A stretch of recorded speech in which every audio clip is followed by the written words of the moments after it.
उचललेली पावलं जागच्या जागी स्थिर करा म्हणते. अपमान अपमान आणि फक्त अपमान. पण या तुमच्या मानापमानाच्या फंद्यात माझ्यासारख्या स्त्री जातीची विटंबना तुम्ही करता आहात.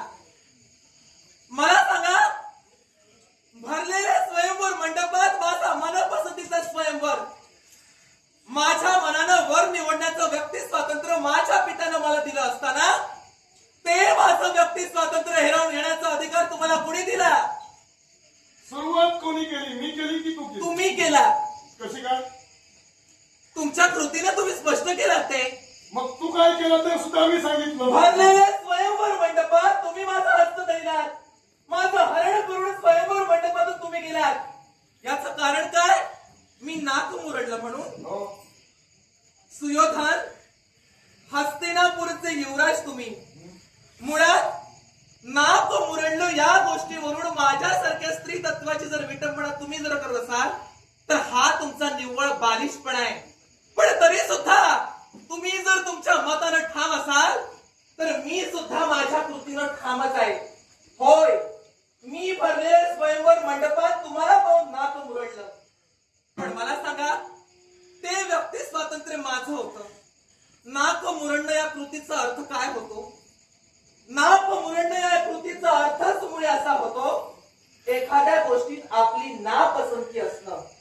माझ्या मनपसंतीच्या स्वयंवरात कुणाला पसंतीनं वरायचं आणि कुणाला वरू नये हा प्रश्न माझा होता. तुम्हाला वरण्याची इच्छा मला नाही, तुम्ही मला पसंत नाही, तिथं मी नाक मुरडून नापसंती दर्शवली. काय चुकलं माझं? मग मी हात तुझा पकडला, त्यात माझा बालिशपणा काय? अहो मला सांगा, निव्वळ मी नाक मुरडलं म्हणून हा तुम्ही प्रवास घडविता. मग तू नाक का मुरडला याचं स्पष्टीकरण शब्दात तू दिलेलं आहेस. माझ्या हात मी का पकडला यात बालिशपणा काय तो स्पष्ट करून सांग. अहो एकच क्षुल्लक अशा कारणावरून तुम्ही हा वाद घातलात ना, म्हणून मी असं म्हणाले तुम्हाला. भानुमती, मी सहज नाक मुरडलं, केवळ इतरत्र कोणताही हेतू माझ्या मनी नव्हता. हे जर तुझ्या मुखातून शब्द बाहेर पडले असते तर मी माझा बालिशपणा मान्य केला. तुझ्या मुखातून शब्द काय बाहेर पडले? नाक मुरडणं याचा अर्थ एकच होतो की ती व्यक्ती मला पसंतीस न येणं किंवा त्या व्यक्तीबद्दल मी नकार दर्शविणं. मग नकार जर का दर्शवायचा होता तर नाक मुरडण्या व्यतिरिक्त किंवा ज्याला तू वरायचं होतं त्याला सुद्धा वरू शकली असतीस. काय बोलू? ज्याला वरायचं होतं म्हणजे ज्याच्या कंठी वरमाला घालायची होती त्याच्या कंठी वरमाला घालू शकली असतीस. मग ज्या ती हस्तिनापूरच्या युवराजाला तिथं निमंत्रण देऊन अपमानित केला, काय अधिकार बसतो अपमानित करण्याचा? अपमान करण्यासाठी आम्ही तुम्हाला निमंत्रण दिलं नाही. देशोदेशाच्या राजकारत्यांना स्वयंवराचं निमंत्रण देणं हे आमचं कर्तव्य होतं. ते कर्तव्य आम्ही तिथं केलं. पण कळत नकळत मी तिथं चुकलंही असेल. कळत नकळत मी नाक मुरडून तिथं चुकलंही असेल. नाही म्हणत नाही मी मगाच स्पष्ट करून सांगितलंय. पण याचा अर्थ तुम्ही माझा हात धरून त्या स्वयंवर मंडपातून फरफटत ओढत आणून माझ्या बाबतीत तुम्ही दुराचार करत नाही आहात का? तुझ्या मतावर तू आधी ठाम उभी राहा. पूर्णपणे ठाम आहे हो मी. तुझं मत हे डळमळीत वाटू लागलं. कसं काय मला सांगा तुम्ही? तू एकदा सांगतेस माझ्या पसंतीस आलं नाहीस म्हणून नाक मुरडलं. आता सांगतेस मी नाक मुरडलंही असेल. काय ते आधी ठाम ठरव, मग आपण बोलू. मी काय बोलले हे तुमच्या ध्यानी आलं नाही. तू बोलतेस या सगळ्या प्रमादात तुम्ही संभ्रमित झाला आहात म्हणून माझ्या वक्तव्याचा थेट अर्थ तुमच्यापर्यंत पोहोचला नाही. मी अजून किती संघर्षासाठी उभा राहिलो. तर मी संग्रामात होणार नव्हे. मग तुम्ही असं का म्हणाला? मी इथं जो पाय घट्ट रोवलेला आहे तो तेवढ्या ताकदीनं उभा म्हणून रोवलेला आहे. मी सुद्धा. त्यामुळे तू आधी तुझ्या मताशी ठाम राहा.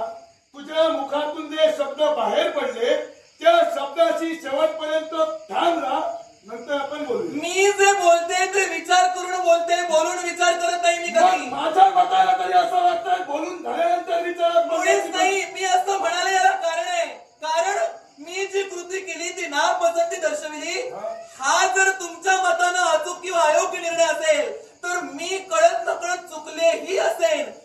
माझी कृती तुमच्या मतानं चुकली असेल, पण याचा अर्थ तुम्ही असं कृत्य करावं हे अपेक्षित नव्हतं मला. मग तुमच्या मतानं जर का स्वयंवर मंडपाच्या ठिकाणी येऊन सहज नकळतपणे तुमच्या हातून जर का चुका घडू शकतात, मग त्या चुका निदर्शनास आणून दिल्या हे आमचं चुकलं ठीक आहे. अहो, भरलेल्या स्वयंवर मंडपात माझं हस्त धरून तुम्ही फरफडत ओढत घेऊन आला ही तुमची कळत नकळत चूक झाली. मग भरलेल्या स्वयंवर मंडपात नाक मुरडलं हे कळत नकळत झालं की का? नाही सुयोधन, मग तुम्ही तुमच्या तत्वाची बाजू मांडता मग आहात. तुम्ही तुमच्या तत्वाची बाजू मारतात. मुळीच नाही.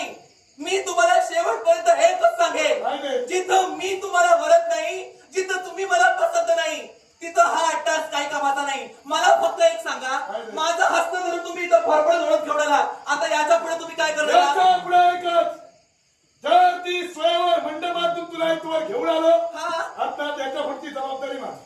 कसली? याच्या पुढे हस्तपुढे घेऊन जाईल, नपेक्षा इतरत्र कुठेही घेऊन जाईल. सौभाग्य अर्धांगिनी म्हणून तुला याच्या पुढे मी ठेवीन. मला गरज नाही. तुमच्याशी लग्न करण्याची मला गरज नाही. या तत्वाची तू ठाम आहे. मला जर लग्न करायचं असतं तर तेव्हाच तुमच्या कंठी माळ घातली असती. पण असंही जर तुम्ही जर मला हे सांगत असाल तर मी एकच तुम्हाला सांगेन, ही तुम्ही कृती केला ती चुकीची कृती केला आणि या कृतीचा पश्चाताप मी तुम्हाला घडवून हे निश्चित भानुमती, पश्चातापाच्या गोष्टी या सुयोधनाला शिकवू नकोस. मुखातून शब्द माझ्या काय बाहेर पडले, ज्यावरती स्वयंवराच्या ठिकाणाहून तुझे पुन्हा सांगतोय, हा, त्यावरती स्वयंवराच्या ठिकाणाहून तुझा हस्त पकडून मी तुम्हाला घेऊन आलो. अर्थात तुझ्याची विवाहबद्ध होणं मला क्रमप्राप्त आणि कर्मप्राप्तच आहे. मग मी आणि या तत्वाची मी ठाम आहे. तुला लग्न करायचं नसेल तर तसं सांग. मी सुद्धा माझ्या तत्वाशी ठाम आहे. हा. कारण ज्यानं माझ्या स्वयंवर मंडपात येऊन हा सगळ्या स्वयंवर मंडपाचा विध्वंस केला, ज्यानं माझ्या जीवनाची अशी दुर्दशा केली, त्याला मी वरणार नाही. मला लागेलच. नपेक्षा याच्या पुढे तुझ्याकडे पर्याय काय दुसरा असेल तो ही घे. जबरदस्ती झाली तुमची सरळ सरळ. वरावं लागेल म्हणजे काय? काय शब्द प्रयोग वापरतो? हो, वरावं लागेलच याचा अर्थ काय? याचा तुम्ही माझ्यावर सक्ती करता आहात. ती कर्तव्याच्या मनाची मग कारण करतात ना? भानुमती, एका राज्याची तू युवराज्ञी आहे. नक्कीच. समजून न समजण्यासारखं करू नकोस. कसं काय? एखाद्या सर्वसामान्याच्या मुखातून हे शब्द बाहेर पडले असते, मान्य केलं असतं.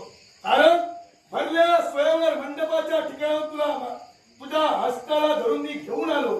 याचा अर्थ उपस्थितातील एकही तुझ्याशी विवाहबद्ध होऊ शकत नाही. नाही कुणी माझ्याशी विवाह केला तरी चालेल. हं? मी मानी मनाची आहे. मी भानुमती आहे. मी माझं स्वातंत्र्य कुणालाही हेरावून घेऊ देणार नाही. ठीक. माझ्या स्त्री तत्वाची रांगोळी झाली तरी चालेल, पण तुमच्या ताटाखालचं मांजर मी होणार नाही. तुमची सक्ती माझ्यावर करून मी माझ्या मनाविरुद्ध तुमच्याशी विवाह करणार नाही. इतरत्र आणि कुणी मला वरलं नाही तरी चालेल. जन्म अविवाहित राहून मी माझं जीवन पूर्णत्वास देईन. पण तुमच्या या पोकळ धमकीला जुमानून मी तुमच्याशी विवाह करणार नाही. लग्न करणार नाहीस या तत्वावर तू ठाम आहेस? पूर्णपणे. लग्न जर करायचं नसेल, मी ती माझ्याकडून जी कृती घडली त्या कृतीला पूर्णत्वास नेण्यासाठी मी तयार आहे. मला तुम्ही जायला सांगता. तुझी जर तयारी नसेल तर तू जाऊ शकतो. हो, मी निश्चितच माघारी जाणार आहे. पण मी मगाच म्हणाले मी भानुमती आहे. भानुमती सहजासहजी एखाद्याला मी सोडत नाही. तुम्ही जर माझ्या जीवनाची अशी दुर्दशा केली असेल तर माघारी जाईल ती केव्हा? तुमच्या जीवनाची विटंबना करेल तेव्हाच माघारी जाईल. एवढी हिंमत येते कुठे माझ्या येते जीवनात? कुठून? अहो, या स्त्री तत्वाचा हुंकार काय आहे ते तुमच्यासारख्या पुरुषाला कळलं मी नाही. एक लक्षात मी घे. सत्तेला करणे. मी जोपर्यंत भान ठेवू नये तोपर्यंत ठीक. मी जर का बेभान झालो तर मी समोर कोण आहे याची मी काही करत नाही. मला सुद्धा त्याची काही नाही आणि मी सुद्धा त्या गोष्टीचा विचार करत नाही. मग? माझं तत्व फक्त एकच आहे. तुम्ही जर माझ्या मनाविरुद्ध हे असं घडवत असाल आणि आता तुम्ही मला माघारी जायला सांगता, माघारी मी कशीच जाणार नाही. जिथं माझी सखी माझ्यासाठी प्राणपण लढते तिथं मी हात हलवत आता माघारी जाणार नाही. ही भानुमती आणि या भानुमतीचे पराक्रम काय हे कदाचित तुम्हाला ज्ञात नसते. परिपूर्ण पराक्रम तुझे मला ज्ञात आहे. हो ना? आणि म्हणूनच भानुमती आतापर्यंत मी माझं भान ठेवून बोललो.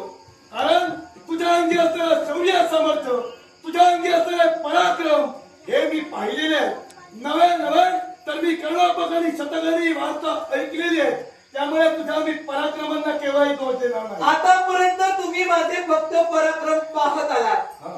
आता प्रत्यक्ष त्याचा अनुभव घ्या. हा. एखादी स्त्री जेवढी शांत शीतल निर्मळ दिसते ना, तर तिच्या स्त्री तत्वावर जर कोणी हाणा घालायचा प्रयत्न केला तर बांगड्यांचं वजन पेलणार हे मंगळ हाती शस्त्र घेऊन उभं राहतं.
शुक्रवर्ण बदल्यासाठी तू कोकिळ तनु मंदारी कोकिळ तनु मंदारी जीवन